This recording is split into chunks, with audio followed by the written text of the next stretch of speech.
and capabilities. But the really interesting thing and interesting role for a company like ACOM that has grown up over the past 100 years as a group of over 80 different companies coming together. These companies all grew during a time when cities were built in those silos that Rana described, and I believe that to me there's in order to break down those.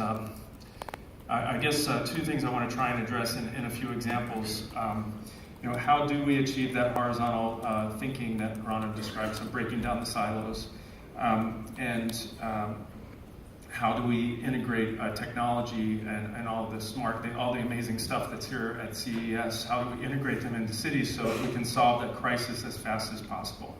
I think that there are three big externalities that are driving this for us.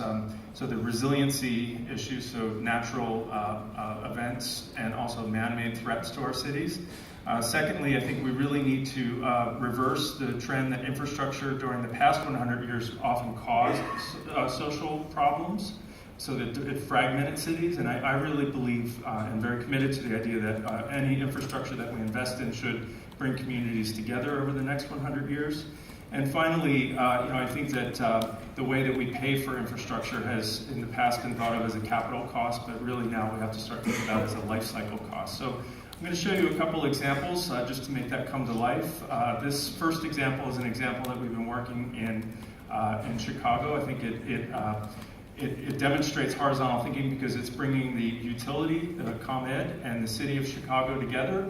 And it talks about how can we identify an area called Bronzeville, South Chicago, which is an area that has been very disinvested for the past 50 years, by highlighting that as a place where new technologies are brought to bear through policy and new investment programs from the utility, bringing ideas like last mile transportation solutions to the most disenfranchised communities in Chicago is a great example of that. The second example is in San Francisco. The resiliency topic that I talked about, it's incredible how many of our cities are under threat. It seems like not a month goes by without some sort of major natural threat really causing incredible impacts on our city. So San Francisco was lucky enough to receive a grant from the Rockefeller Foundation, the Resilient by Design Challenge for the Bay Area, and it gave us a chance to do something out of the ordinary. So one thing I want to talk about, I really liked Kathleen's comments because I believe that one of the silos we need to break down is generational also. So in this example, we formed a team with 2 universities in the Bay Area. So we had our professionals, people like myself that have had the benefit of a whole career behind me, or half a career, hopefully, behind me. But it's incredible working with the students in a day-to-day way, and then also working with the communities to really radically change the idea of community participation. So in this project, we took to heart the idea of actually the community developing the ideas rather than this idea of top-down engaging with the community. So that was a big lesson learned. Next slide. In many cities around the world, ACOM is playing a role, really interesting role behind the scenes. Every transportation authority, as mentioned in the opening comments, is struggling with the idea about how to just get more people moving around our cities more efficiently.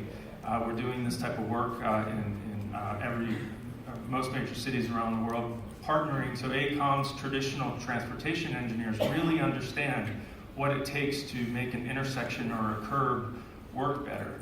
But then we have all this new data information coming in, and the data scientists don't know those transportation sort of algorithms. And so when I hear Kathleen talk about how her university is training the future students to think about this, and I think about my experience in the Bay Area example, I look at how we as professionals are working around the table with people from the big telecommunications company who have all the data, or the big information companies, and then bridging the gap with the various levels of government that would, just like in Max's slide, every streetscape has all of this information happening.